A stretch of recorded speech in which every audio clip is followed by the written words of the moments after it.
Our next succession planting of lettuce. And if you haven't been following along, I got the best new kind of lettuce out there for you. It's called a Salanova mix from Johnny's. And what I love about this is if you notice a regular head of lettuce, it'll grow nice and big, but you have giant fat leaves that encompass the head of lettuce and you constantly break them apart.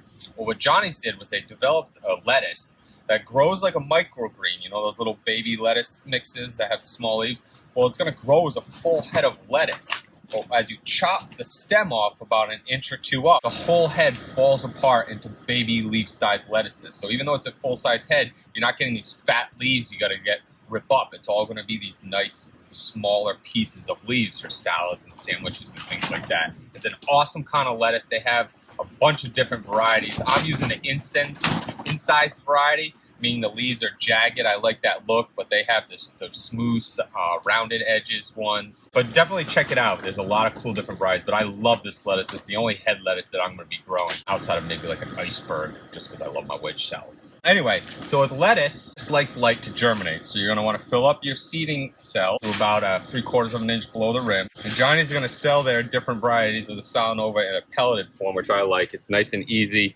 to manipulate. So you can kind of just pick up the pellets, and you're going to want to drop one in each cell. If you're limited with cell spacing, you might want to do 2 seeds in each cell, and that way you're guaranteed a germination of 1 in each cell, and then if both germinate, you can just pick out the weaker looking one, and you'll be left with 1.